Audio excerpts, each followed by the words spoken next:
This is Pastor John Creighton and elect Lady Vestina of Christ-like Fellowship of Tarpon Springs, Florida.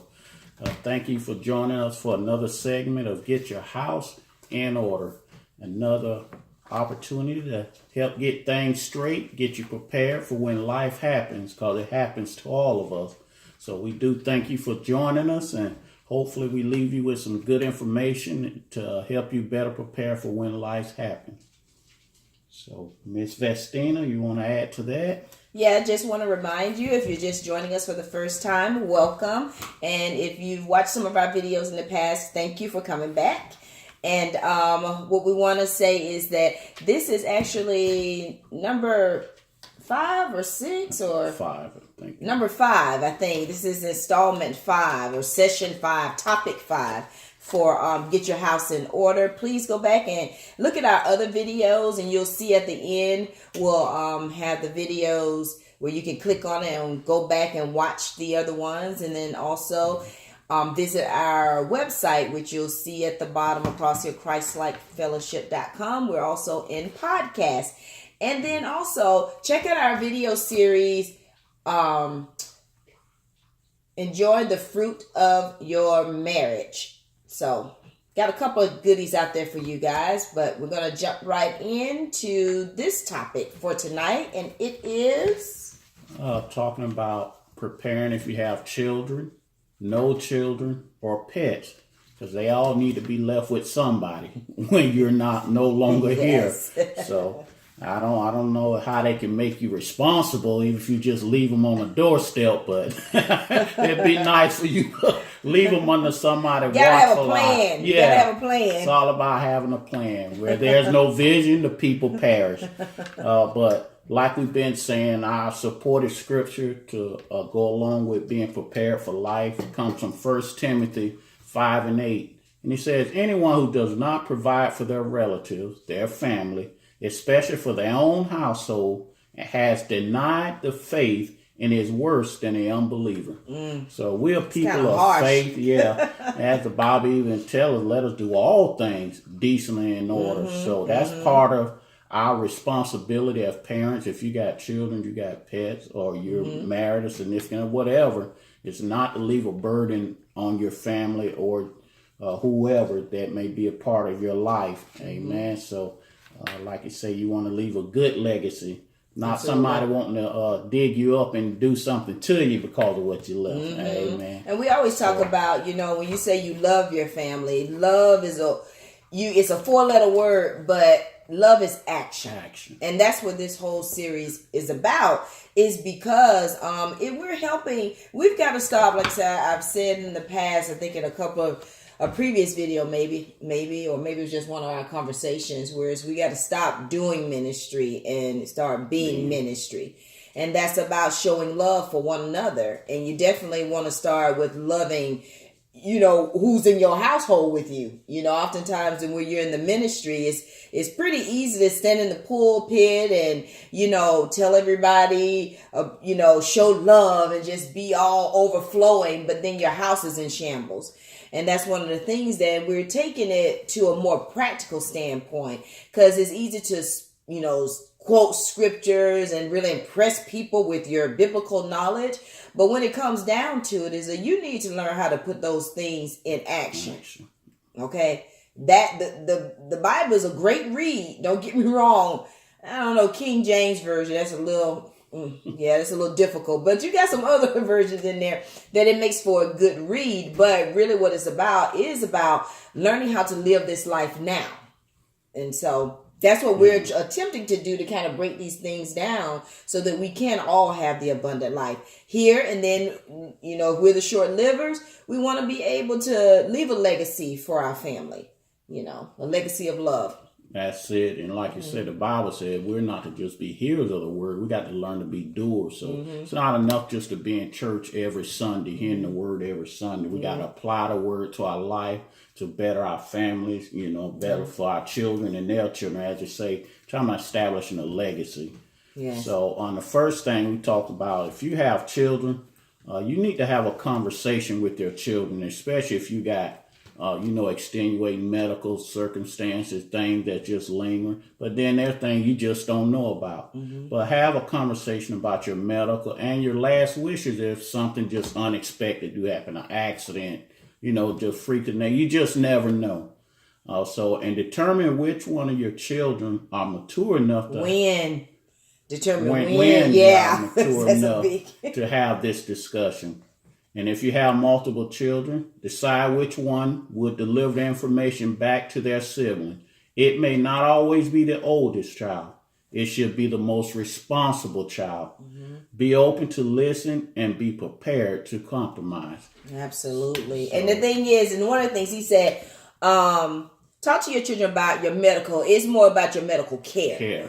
Because it's so important that if, you, especially if you have like a chronic condition or something like, whatever, basically, a chronic condition, you need to let your kids know, what are your wishes and how you want that to be handled. Especially like for us, we don't have any biological children together. But if something were to happen to him, having children, they're going to want to know that their dad is getting, the best care there is.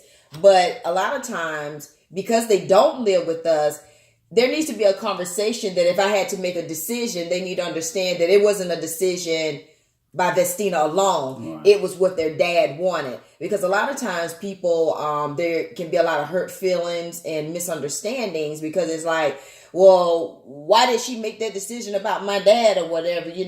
That's the reason it's so important for him. It's his responsibility to share with his, when it's appropriate.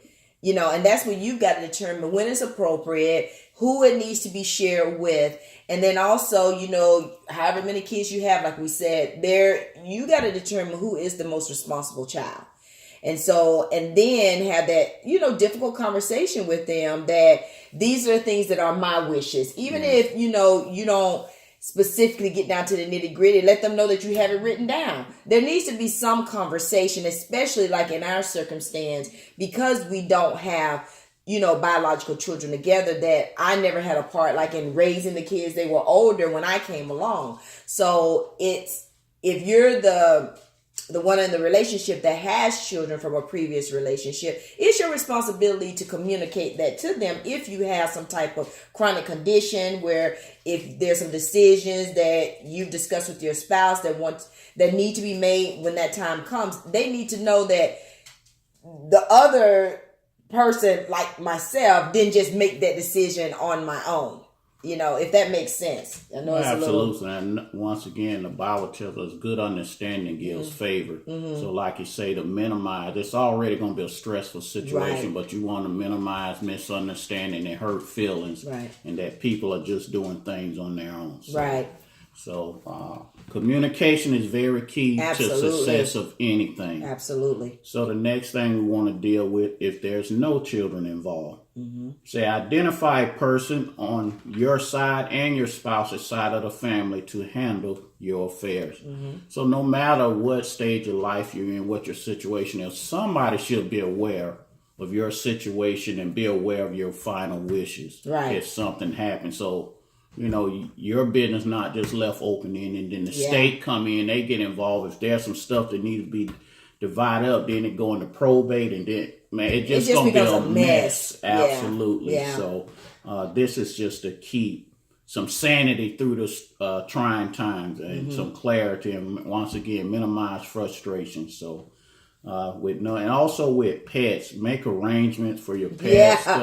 Like I said, don't just leave them for anybody to take them. You got to know the people you deal with, whether it's friends or family. Be already done talked about that stuff, especially if you got a chronic situation. Right. But then, like you say, you don't want your child to go, we call them a fur baby. Yeah, it is our fur baby. And this, of course, this is not applicable to everyone. It's like for us, she is like part of our family, and so it's like, Lord forbid anything happen to both of us, we need to know whether they need, hey, take her back to a shelter, make sure she gets a good home or something, those things people don't think about, but they're real issues. It's like, just think about it, honey. When our neighbor from the house that we used to live in, that he actually had a cat, right? And he had fallen ill. He had gotten older, very independent, and truly an old salt. Yeah. And he was Chief. His name was, we called him Chief. Yeah. And he actually didn't have any family here,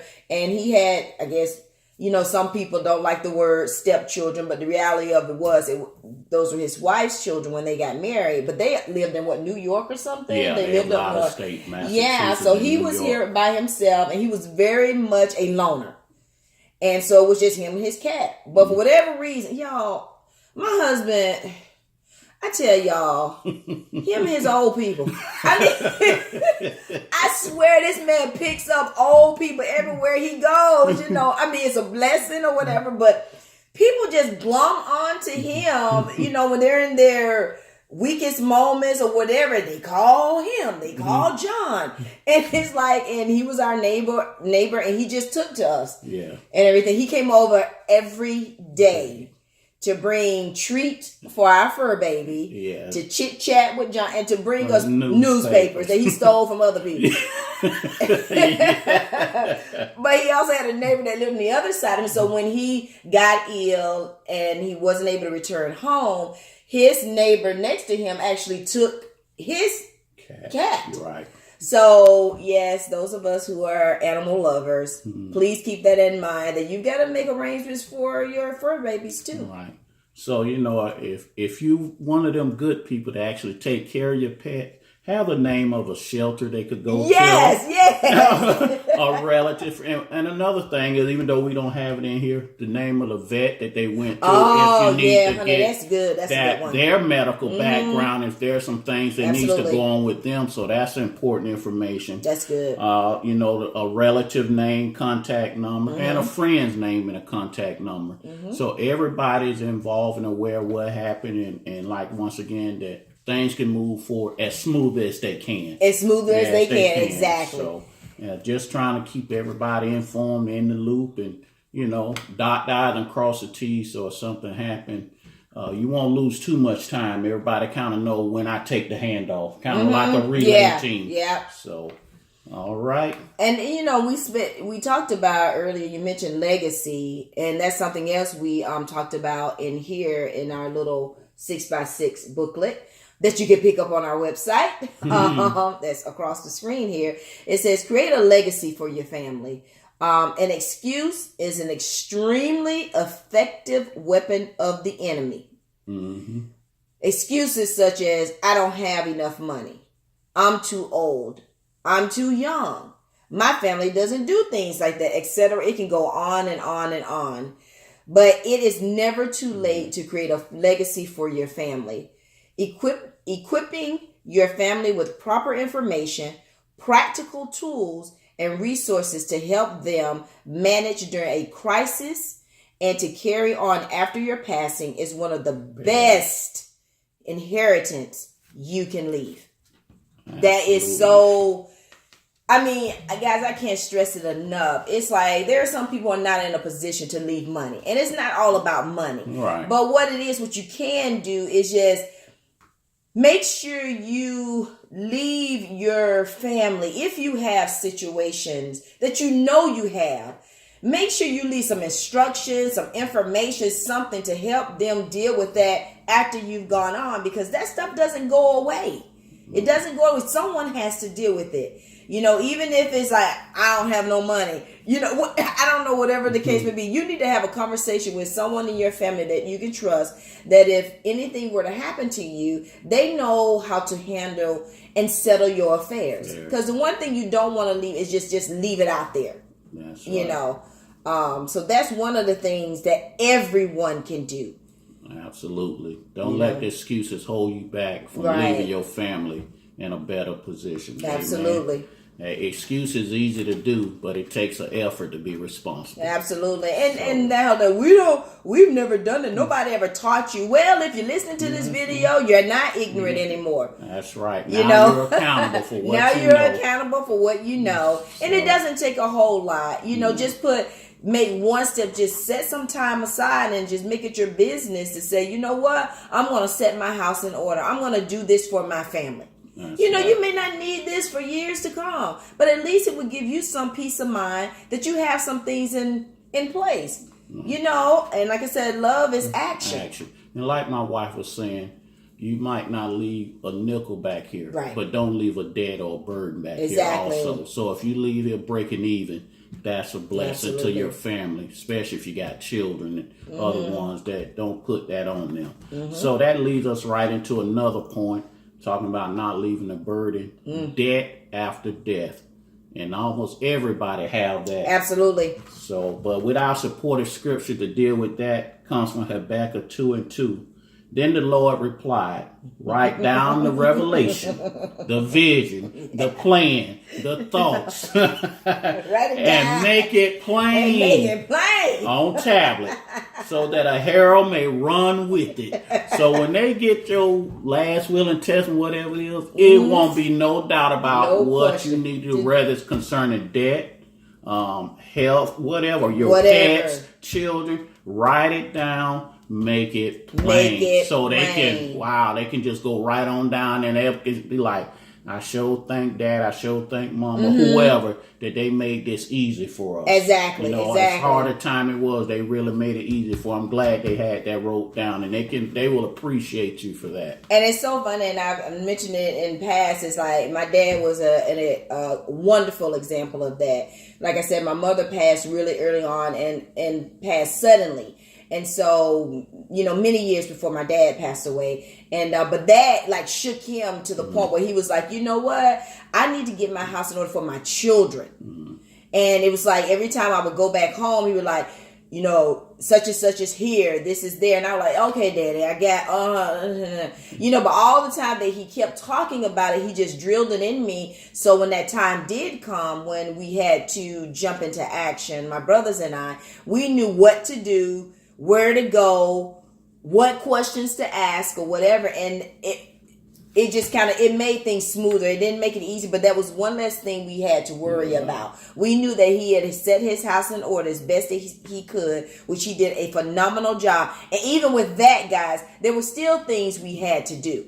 You know, it was still some challenging things when you're dealing with outside people. You know, you're dealing with the hospital, you're dealing with insurance, you're dealing with probate, you're dealing with attorneys, all of these things. But because he had laid that foundation, we just kept building on. We didn't have to go find the bricks for the foundation. He had already laid it. So all we had to do was just execute, get up and go, all right, let's go and do this. So I'm telling you guys, I beg of you, that is, and even the attorney, when my brothers and I had to go and settle some things or whatever, he was amazed at how smooth and just the relationship that my brothers and I had with the whole thing. We were like, well, we don't know anything else. This has been drilled in us. You know, we were taught that this is how you move forward. But a lot of times people bicker and go back and forth at each other. That wasn't the case with us. It was just like business. You know, this is what our parents taught us. You know, all our lives they trained us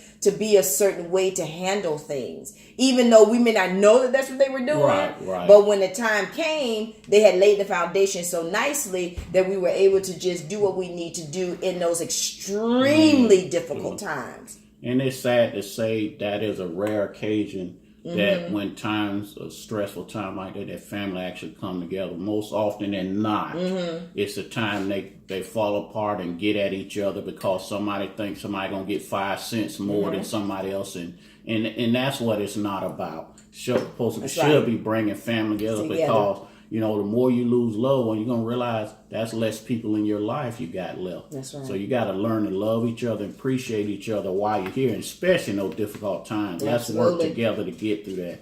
So with everybody, with this life, there will be debt after death. D-E-B-T.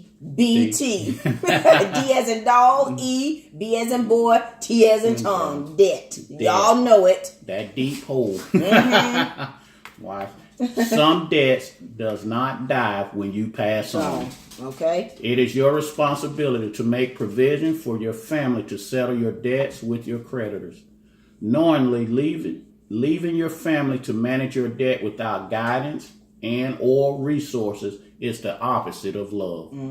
So yeah, it's not fair to them to not leave fair. to clean up your mess that you know you left intentionally. So that's not how love That's is right. giving, it is caring, it is always protective, it is always providing. Absolutely. Make sure your loved ones knows to secure a supply This is the practical of your death certificate, because there's going to be a lot of creditors and different people wanting a copy for proof that that person has passed on. Because then that releases you from the debt. Absolutely. So that's to your favor. So Yes. make sure you get plenty copies of that. Creditors will ask for the death certificate when you notify them that a loved one has passed on. Once again, because that could be an out and saving grace for you. Don't just assume they're going to get it from somewhere else and That's you think right. they're going to get. No, all of this is your responsibility. So all they want is their money. They don't care how they get it or who they get it from. So list all creditors. All. Creditors can, and I will say, be aggressive. Can and will be aggressive. Will be aggressive. Yes. Speak to your attorney, on what debts must be paid, because creditors will attempt to collect a debt from close relatives. Because not everything will be your responsibility. Absolutely. So you need to make sure you consult an attorney. Educate yourself on what you're legally know responsible your rights. for. Exactly. Absolutely.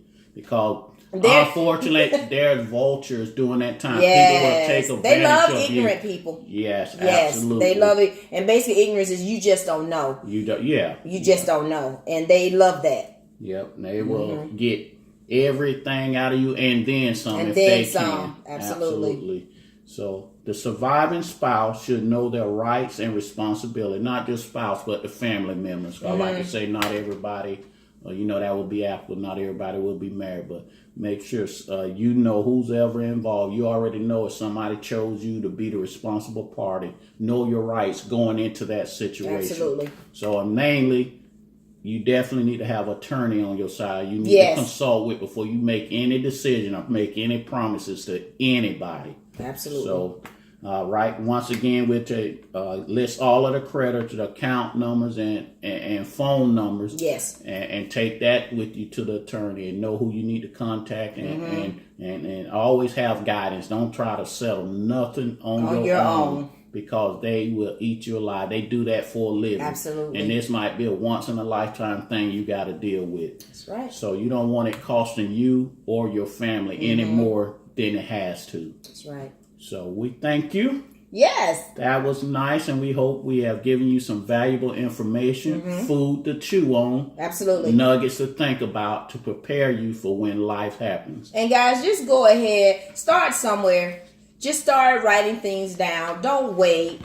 Tomorrow's not promised to you. So just start writing some things down. If nothing else, just have a conversation with someone that you trust about these things. Okay? So remember to like, comment, and consider subscribing to this channel. And we certainly will be back next week. And our topic of conversation, we're actually almost at the end of this. I think we're wrapping it up next week. And we're going to be talking about your last wishes. We're going to be talking about, putting a will in place. And then talk about that priceless inheritance. Okay? So until next time.